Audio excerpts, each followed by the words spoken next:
Hello, everyone. Welcome to Dean's Chat, where we discuss all things podiatric medicine. My name is Dr. Jeffrey Jensen. I'm the Dean at the Arizona College of Podiatric Medicine and the host for this show. I have a very exciting show for you today.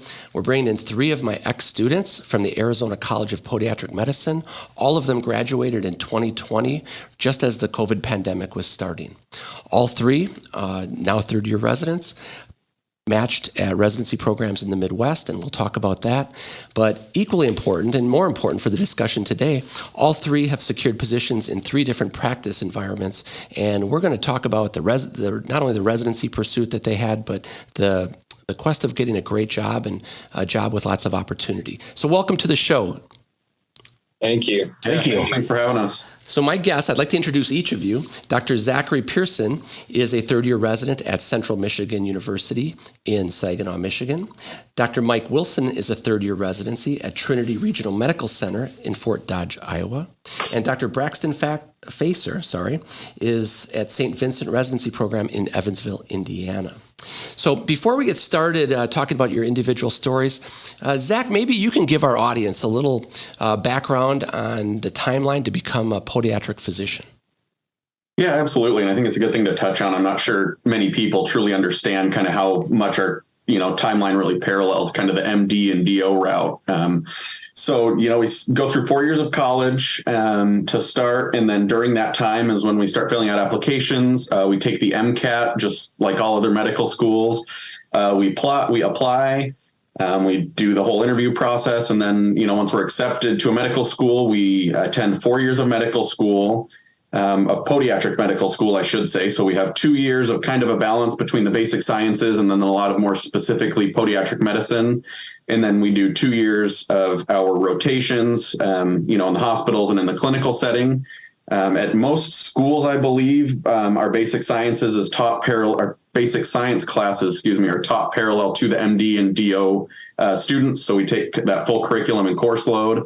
After 4 years of medical school, we will have applied and then we start residency. All residencies currently are a 3-year surgical residency. So we all have strict surgical numbers that we have to hit no matter where you go. After residency, there's the option to do a fellowship. There's a lot of different fellowship opportunities from sports medicine to pediatrics to more orthopedic based, wound care, and then some more just kind of general podiatric fellowships. Or you can apply for jobs and you go right into the, essentially the workforce and work for either a private practice, a hospital, an orthopedic group or things like that, which I'm sure we'll touch on. But that's kind of the flow of things from start to finish is college, 4 years of med school, and then 3 years of residency. So. Well, with that background, I want each of you to give me a little bit of a background, where you went to undergrad, how you found out about podiatric medicine, and then maybe answer why did you choose the Arizona College of Podiatric Medicine? Braxton, why don't you start? Yeah, cool. So I am originally from Idaho. Did my undergraduate degree in Idaho at Brigham Young University up there in Rexburg. As far as getting into podiatry and medicine in general, I kind of always knew that I wanted to do medicine from a pretty early age. And playing a whole bunch of sports growing up, I had a pretty good intro to orthopedics and podiatry. Lots of ankle sprains, turf toe, different injuries like that. So I was introduced then, and I believe it was my freshman or sophomore year of college. My dad actually ended up breaking his toe when we were out in the driveway playing pickup basketball, or I can't remember exactly what we were doing, but doing something outside, and he ended up having surgery performed by a podiatrist. So that was my first introduction to podiatry. I actually ended up shadowing that podiatrist and a few more locally, and decided from there that I wanted to pursue a career in podiatry. So ended up applying, taking the MCAT, applying to all the different podiatry schools. I believe I applied to Des Moines, down in Arizona, and I may have applied to Kent. It's kind of selective about where I wanted to go. With Arizona being my top choice, honestly, purely more so at that point in my life, it was for location. Wanted to live in Glendale.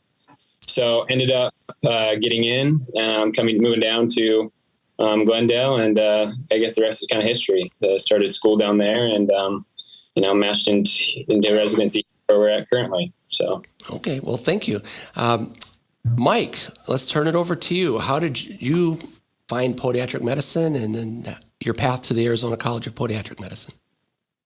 Sure. So I'm originally from the Pacific Northwest, from Pasco, Washington. And I actually went to undergrad at the same place Braxton did, out at BYU, Idaho. I actually, for most of my life, thought I was going to go into dentistry. I just like that setup and that kind of pace and quality of life and work-life balance.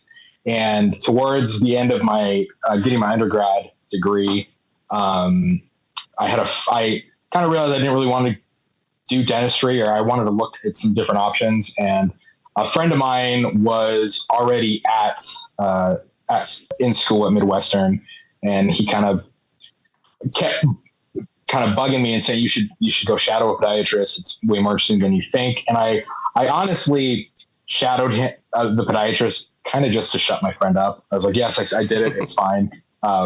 And I remember the first day I was there, the podiatrist was basically explaining that to one of the patients that they'd been told all their lives that they had a limb length discrepancy, and he did a quick physical exam, and he just sat there and explained basically one foot was overpronated and one was not. They're the same length, but one is collapsing. And I remember just thinking, oh, that's a lot more interesting than I thought it would be. And so really from the first day, it caught my interest much more than I thought. And then the more I looked into it and realized the different variety of things you can do, how, if you want, you could make your practice and form it for a few specific things. It just kind of really caught my attention. I was really interested in it. I think I applied to every podiatry school, but I only interviewed at Midwestern and at DMU, and kind of the same thing. It was location, and then I had a good friend that's 2 years ahead of us that was there, so that kind of lead me more towards Midwestern, and Phoenix, location-wise, did seem pretty intriguing. And the rest is history. Very good, Zach. Yeah. Yeah, so kind of like Braxton, I had always known pretty much since high school that I wanted to do something in the medical field. Went through college, did all the pre-med classes, all that kind of stuff. Originally was actually thinking I was going to do like pediatrics or something kind of related to that. And then I had the opportunity to shadow an anesthesiologist and really like the surgical aspect of things as well. And at the same time, my wife, who is actually currently a resident in podiatry as well, she was working as a surgical technologist in the operating room and worked with a couple podiatrists. And she was like, hey, these guys have offered you to come shadow. They really love what they do. They're super open about it. So if you want to go shadow them, then you should, really check it out. And so went and shadowed them. I really liked the kind of hands-on aspect in clinic. And then just kind of their work-life balance. It kind of was more like I really wasn't sure what I wanted to do, and then podiatry had it all. So ended up applying to a few different schools. And for me, it was kind of an X factor. Like we had interviewed at the Arizona school and loved it, but it was the first school. So then we went and interviewed at some of the other ones, and we just didn't quite feel like the right fit at those other schools. And so we ended up going to the Arizona College of Podiatric Medicine. And looking back on it now, I know that most of us are biased having gone there, but I do think the curriculum and the way the rotations and everything is structured, it certainly was the right choice for us. So. Very good. I have a question for each of you. Did you do a clerkship at the residency program that you ended up going to? Yes. Yep. Mike? No. I have kind of a unique route. I actually ended up going into the scramble. So that's a whole long story, but so I actually got connected with my current program through one of our other classmates that had interviewed at my program. She got her top choice, but she actually reached out to me and said, hey, these people were really impressive. And so that was kind of how I ended up here. So, but it's worked out really well. Well, that's great. And what's interesting is a lot of programs aren't ranking as many students as they used to. So there's such opportunity going into MP2 or the scramble, as they call it. So I'm glad that worked out well for you. Fantastic. Yeah, it did. So I have a question about COVID. When you were seniors, COVID hit in March of your senior year. So you had a couple months before graduation. I remember we couldn't even do a live graduation. And then COVID started to extend into your first year of residency. How did COVID affect your training? And really, I know we finished it off at the college with a lot of virtual opportunities, but how did it affect each of you in your programs? Braxton. Yeah, so as far as residency goes, I felt like we got pretty lucky here in Evansville with how it affected our training. So obviously, everybody was using the standard precautions, but as far as surgical cases go, clinics and everything like that, nothing ever really shut down for us. And I know that I had a lot of friends and acquaintances from different rotations that they said that they did have electives kind of shut down at their respective hospitals and surgery centers and whatnot. But for us, everything kind of kept chugging along for the most part. We didn't really have any shutdowns or anything like that. So as far as affecting training for us, we didn't really have any, big lapse in surgery or anything like that, which was super nice. Besides the fact that we didn't get to see what anybody looks like for 2.5 years, almost 3 years, but. Well, that's good to hear. Minimum damage on your end. Zach, how about up in Michigan? How was it for you? Kind of similar. Actually, from what I've heard from other people, we actually kind of lucked out at, COVID hit so hard in that kind of March, April, May. And then I think by the time most of us were up and rolling in residency, things had started to pick back up for the most part. At least that's how it was for us too. I think they had already started back with elective surgeries and things. It was a little slow to start with, but, we kind of went in feet first still into residency, and we're doing all of the inpatient, hospital cases and things like that, just like normal. So it hit hard, but I think it had started to pick back up just right as most of us were kind of getting into the field for residency. So. Okay. And Mike, how about your experience? Yeah, I think it was similar. I think the class ahead of us, the class of 2019, it seemed like they were hit the hardest. And so with, elective cases being limited across most of the country for quite a while. So the only thing that I really noticed impacting me was the resident ahead of me was having to take some elective cases that normally a second or third year wouldn't be taking, just because they had been shut down for a few months and she had to kind of recoup those numbers. So it was pretty minimal, but there was just, like digits, for example. It took me a little longer than normal at the program to finish those numbers, but I still finished well before. I think that was the prevalent situation throughout the country. There was just a little bit of lag and delay. So I'm glad you guys have minimal impact on that. For the students coming up through and going on clerkships, I had a question about that maybe each of you can answer about the structure of your residency program, the first, second, and third year, because everybody gets the same amount of material, but it's organized in different ways for different residency programs. And then when you're on service and when you're getting your cases, could you mind spending a minute or so talking about each of your residency programs and how they structure the rotations and the surgical opportunities? Braxton. Yeah. So we're kind of on a tiered call system, which is probably pretty common throughout the country. So our first year, we start with 17 weeks of call. So it sounds like a lot. It is a lot. And second year, you take, 6 or 7 weeks. And by your third year, you take 3 weeks of call. As far as rotations go, we try to get the bulk of our rotations done in our first year.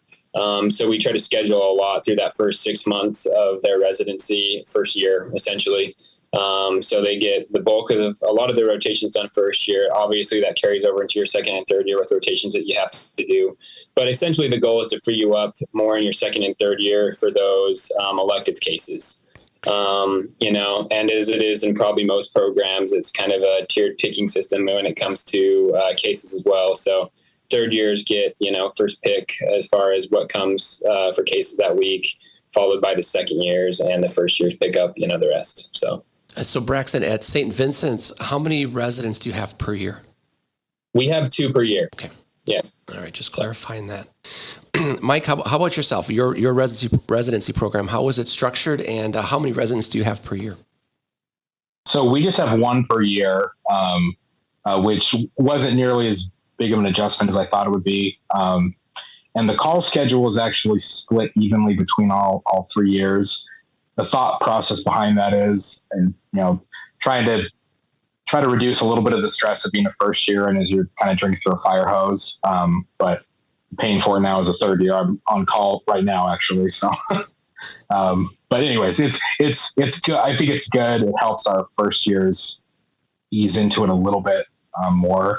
And then as far as rotations, we have it split a little more between first and second year, but and then I think maybe we have one rotation that we have to do down in Des Moines, and we're just kind of at the mercy of that hospital for when we get scheduled for that. So I ended up doing that third year, and then as far as cases, it's basically like the seniority. If I want a case, I can take it, and then I pass it on to the second year. And if he doesn't want it, then we can let the first year do it. And we all try to kind of throw bones to each other. I don't want to take all the cool cases and just make the first year only, do amps. So we try to give her a few interesting cases as well.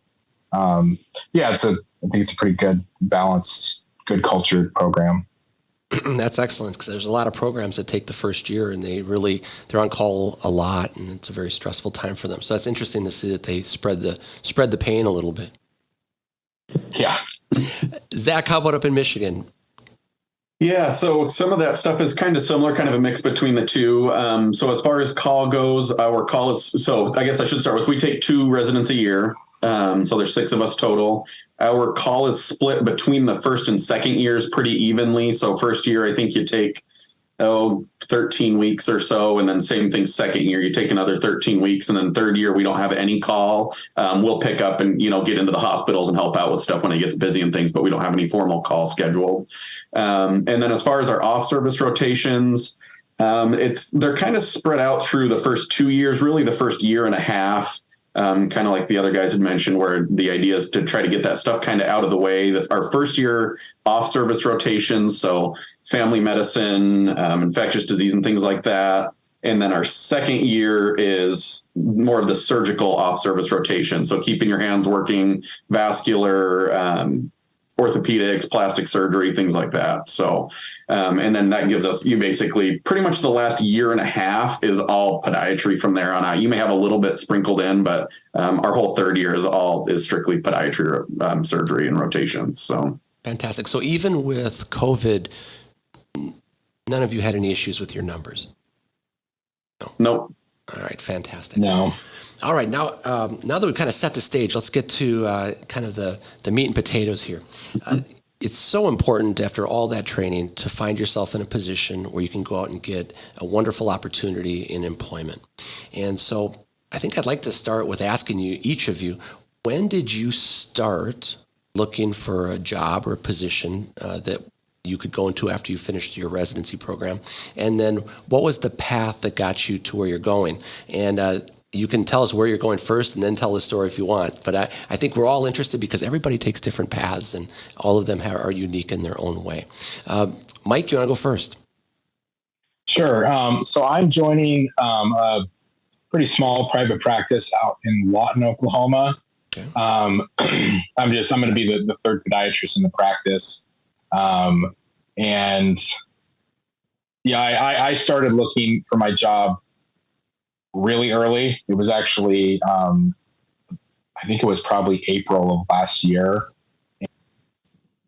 And so I'd been told, if you had kind of a geographic area you wanted to look at, it's probably a good idea to, start early. And someone had shown me the strategy of just basically don't look at who's offering it or posted for a job, but just try and contact as many podiatrists in the area and say, hey, I'm graduating next year, 14, 16 months.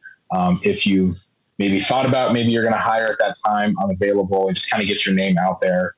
So I did that. We were thinking of going kind of in the Dallas-Fort Worth area. We just kind of drew a 3-hour radius around that. And so Lawton's just kind of right on the edge of that radius. And so I sent a bunch of applications out, and most of them just said, well, no, that's way too far ahead. We're not thinking that far ahead at all. But I did end up, one of my first few talks was with this practice, and then just kind of slowly over time, we just kept talking to each other. And it wasn't until about October of this year that they finally offered me a position. It's a kind of smaller private practice. And they do most of their cases in a surgical center, not at one of the hospitals. There's not a lot of involvement with the local hospitals. And, so it's going to be, a lot of kind of bread and butter podiatry. But anyways, that's kind of what I always envisioned myself doing. I always thought I'd go into the private practice, and eventually, arrive at partnership in that practice. Perseverance pays off. It sounds like you had a plan, you executed it, and then you get the benefit. Yeah, we're excited. It definitely, a lot of places I interviewed, I was looking at, hoping to become partner or owner in the practice. And the majority of places, they weren't really concrete on any type of timeline. And I would say, I understand that it takes sometimes 4 or 5 years to become partner. And it kind of seemed like a red flag that they wouldn't really discuss that with me. But the partnership that I'm joining, they were pretty forthcoming and said, okay, this is what it takes to become partner. This is what it takes to buy into the surgery center we're in. So that was really impressive to me that they were forthcoming and direct with me on, and kind of gave me a timeline of when I could start to progress in the practice. I like that. And I don't think that's uncommon, Mike, because becoming a partner in a practice is not unlike getting married, right? So they want to make sure you come in and everybody gets along. And a lot of it is the soft skills more than even the podiatric surgeries that you've done and your skill set. So I think that's important. Oh, for sure. And I think that'll work for you. Yeah, there's a huge interpersonal relationship skill to it. And you're dealing with employees, and unfortunately, hiring and firing, and some of the things you don't think about and that you're not prepared for in school or in training, that will probably take up a lot of your time. True. And, it's also a neat opportunity to be involved in a surgery center. And I think you'll benefit greatly from that. Yeah, no, that's definitely, that was definitely an intriguing part of it. All right. Thank you. And congratulations to you, Thank you. And your family. Thanks. Braxton, how did your job search start out? When did you start, and how did it play out over time? Yeah, mine was kind of unique, I guess, kind of different. I started looking pretty early on. I had no idea where I wanted to go. My wife and I, we had kind of discussed, and we're originally being from Idaho. We're like, well, maybe we kind of, cast our net out there and see what there is. And so back in, I want to say it was November of my second year, I started kind of just putting out some feelers. Actually spoke with probably 5 or 6 different practices in the Boise area, and didn't get anything really concrete or anything like that. In fact, I wouldn't say it's negative feedback, but it wasn't necessarily positive feedback as far as the job outlook in that area. But around that same time, I actually heard, I was actually talking with my director here, and we're under Ascension St. Vincent, but we work a lot with, a lot of the guys from our group work at Tri-State Orthopedics, is the group out here. So they're a part of a big ortho group. And so they traditionally carry 3 podiatrists on staff there. And the previous residency director actually retired, here about a year ago now, a little less than a year ago. But they knew that they were going to kind of be looking for somebody to fill that spot. And so he actually reached out last December or so December of my second year. And we started talking, and felt good about it. And, we decided to stick around here and make this place our home. So we've enjoyed it out here a lot, and, timing worked out really well for us, and we're happy to be here. So congratulations. It's makes me feel good that you started early and you were securing positions in a timely fashion, that none of you are scrambling in May and June to get a job that starts in July. So that's good to know. Right. Yeah. Well, it's good that you're with a group, and congratulations. That's wonderful. Yeah, we're excited. Zach, tell us about your job search, when you started and how it ended up.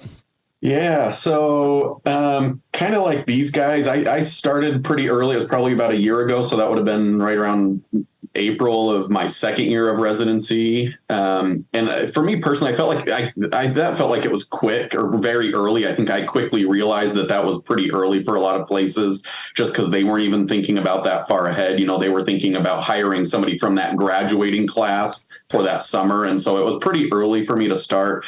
So I kind of backed off, kind of took the summer off, started, focusing on boards and things like that. And then I think it was kind of right around that time, maybe August, September, October, somewhere in there, that I really started to kind of look, a bit more closely. And then similar to these guys too, I think it started pretty broad. We kind of went, oh, we could go wherever. And then we quickly realized that geographic location was important to us. So we ended up looking, at where we had family essentially. So we were looking in Raleigh, North Carolina, Phoenix, Arizona, and then St. George, Utah were kind of our three places. And again, also kind of a unique situation that one of our classmates from the class above us got a job with a group in North Carolina and Raleigh where we were looking. And I had just reached out to him about the licensing process because it's a little unique for that state and things. And after talking to him for a little bit, he actually was like, hey, I think our group will be hiring when you finish up next year. So stay in touch. And so we have stayed in touch since then. I flew out to interview with the group. And so it kind of worked out. It was, kind of more about who I knew than what I knew sort of situation where it just happened to be, kind of the right place, right time, which I think is the case for a lot of jobs. And like, you had mentioned, Dr. Jensen, you don't want to be at the end of your residency scrambling. But I mean, I would argue that even into January and February of your third year of residency is not too late.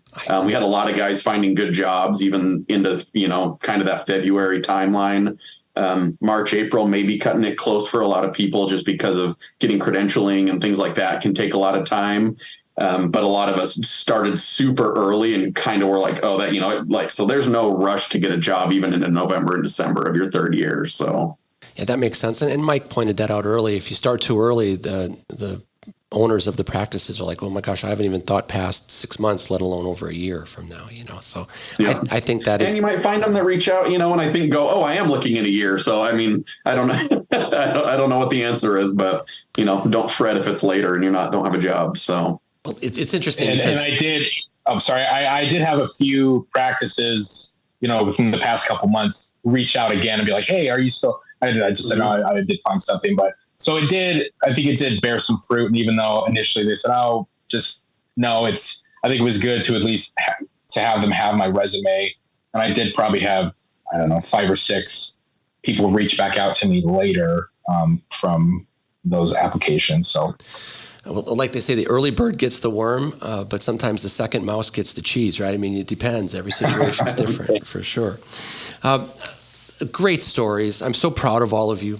On behalf of all the faculty, I was sharing it at the college today that we were going to be doing this program, and the faculty reaches out and says hi and wishes you all the very best. If you wouldn't mind just giving a couple comments to prospective students or even maybe even more pertinent current students that are looking for residency programs, give them a few nuggets of advice now that you're nearing the end of the 7-year process of 4 years of podiatric medical school and 3 years of residency. Zach.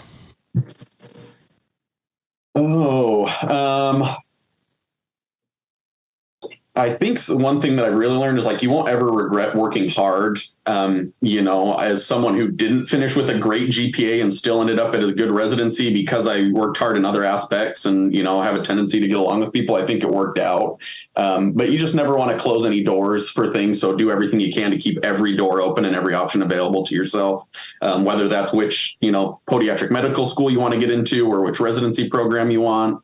Do everything you can to kind of keep all of those doors open so that way you get to be the one to do the choosing. That's solid advice. Very good. Mike. I got a couple of things that come to mind, but I guess one thing when you're actually out on rotations and on your clerkships, something really good is just to pay attention to the difference between the first, second, and third years and the skill sets and how good is the third year at surgery? How hands-on are they allowed to be in the OR with their attendings? That's just a huge indicator. There's a lot of programs that don't have a huge name that I went to, and the training was phenomenal there. So it's just, you keep your eyes open, I guess, when you're out on clerkships, as to, how does it seem like the residents are progressing? And then a phrase, I think I heard it more outside of residency, but it's podiatry is a very small world, a very small community. So like Zach was saying, just try to maintain relationships. Don't just be friendly and pleasant to everyone, because you never know later on down the road, how one of those relationships may benefit you, or if you maybe burned a bridge somewhere, how it may cause you a problem. So yeah, just try to I guess just be pleasant and with everybody, and things will work out for you. And I would follow that up too with just, even on your clerkships, you might only spend a month with some of these residents, but I was reaching out to some of them about fellowship opportunities and things like that. So you just never know who might be the key to, your future, essentially. So boy, isn't that true? Yeah. I'm sorry. I just, to go off that again, I used some of the residents that were residents when I rotated through places I didn't go to. I reached out to them for advice when I was looking in a certain area, and they would kind of fill me in on certain practitioners, whether it would be a good or a bad idea to join with them. So that was just from spending time with residents that I didn't end up at those programs. Great advice. Braxton. Yeah, no, I think these guys kind of hit the nail on the head. Like they're saying, it's a really small community out there. So really trying to cultivate those relationships can go a long ways, even if you're only there for a month or even on a weekend visiting. We've had students visit for a weekend that, we'll still reach out and talk to every once in a while. Cause you just never know. You never know what life's going to bring you in the future, and where life can take you as far as jobs, fellowships, wherever it may be. And so if you have a lot of people in your corner, that definitely helps you out. And I think the hard work is a huge thing. Now being a third-year resident and having had students with us for the past 3 years, I remember hearing this all the time when I was a student, like, hey, just go in, work hard, be teachable, be adaptable to situations. And I was like, is that all you have to do to kind of shine as a student? And it truly is. Like, you would be surprised, on the flip side, being a resident, just how much it makes you stand out when you just come in, you work hard, you show up for your cases on time, you have the room prepared, all those things where you're engaged with the resident, and all that stuff. So, I think those are honestly the biggest things. Even for me, I guess, as an example, I came in and I tried to, work hard, do my best. And obviously it paid out well for me as far as, not only getting the residency that I hoped for, but getting a job that, I'm super happy about. So, well, I commend all three of you. You've just done phenomenal work, and you had success written on you at the school, and I'm so pleased to see you moving forward like you are. It's interesting because students don't believe us often when we say this, but the residency programs are looking for great residents just as much as the students are looking for great residency programs. So when you find that match and everything clicks, it makes learning just a wonderful experience. So that's fantastic. I've got one last question for each of you. You've been buried in books, you've been buried in schedules, you've been preparing for cases. What is something you're looking forward to when you get out into practice from a leisure perspective that you're going to pursue that you haven't had time to? Mike. The first thing that comes to mind, I grew up right on the Columbia River in the Pacific Northwest. So I grew up fishing, but actually we did a lot of boating. So that's something just was not a possibility during med school and during residency. So that's kind of one of my goals, is to kind of show that to my kids, how fun that can be. And so, yeah, there's a few lakes around where we're headed to. So hopefully things work out where we can get some time and the resources to do that. Good for you. Just a side note, I'm heading up to Ontario to go walleye fishing in a couple of weeks. So I had the same goals when I was in your shoes. So living it out, living the dream. Right? Yeah. Braxton, how about you? What are you looking forward to doing? Man, so many things. Honestly, I felt like I had a pretty good work-life balance in residency. I was able to do fun stuff. During residency, we had one kid in it was my third year, that our first child was born. And then we had 2 during residency. So throw that on top of just the craziness of residency. But it's just been fun. They're starting to grow up. Look forward to just more experiences with them. Our 4-year-old, he's in a little basketball league this year. So that's been fun. But just getting out and doing activities with them, it's going to be a lot of fun. Hopefully we can get them out golfing here soon. So got to get them their little sets. I got my 2 boys, and then we got a little daughter. So and then, bought myself a bow. Used to hunt a lot back in Idaho with my dad, and my brothers did a lot of, rifle hunting. But out here, it's a lot of private land. There is rifle, but a lot of people archery. So bought myself a compound bow, been practicing, going to try to get out this fall. So, lots of things to look forward to. Oh, that's fantastic. I'm happy for you guys. Zach, what are you looking forward to?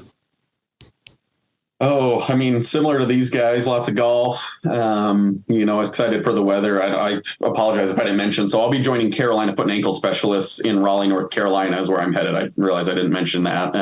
So excited for the weather there. Do a lot of golfing, a bit of mountain biking. And then I think something I've realized is I enjoy getting into new hobbies, and it's hard to dedicate time to really learn something when you're in residency and in med school and stuff. So, a little bit of hunting, but didn't ever do it much. So like Braxton, would like to kind of focus on that a little bit more. Again, mountain biking and things more just, dedicating and really, really having some time for the hobbies like golf and getting out on the lake and things. So. Well, I would also imagine you and Kylie are going to be racking up some frequent flyer miles. Yeah, lots of traveling. Absolutely. I've got a wife who's a big Disney fan, so I foresee a lot of Disney trips in our future as well. Oh, very good. Well, like I said before, on behalf of our faculty, we're all looking forward to following your careers. If there's anything we can do to help you, don't hesitate to reach out. And thank you again for taking time out of your busy schedules to do the Dean's Chat today. Thank you. Thanks for having us. Appreciate you doing the whole thing. Thank you. It's a cool opportunity. So well, you're the talents. And of course, to our audience, we thank you for joining us on Dean's Chat, where we talk about all things podiatric medicine. And we certainly will be bringing future leaders in our profession to this show again in the future. Zach, Mike, and Braxton, you represent the profession wonderfully. We're so proud that you represent the Arizona College, so thank you again. And like I mentioned earlier, we're going to send you one of these Dean's Chat cups so you can drink coffee in your new office. Sounds good. Come July 1st. And Dr. Cohen can cheers with our mugs. Yeah, there you go. Give my best to Dr. Cohen, and good luck to all of you, and good luck in your moves coming up. Thank you. Thanks, Dr. Jensen. Bye-bye now.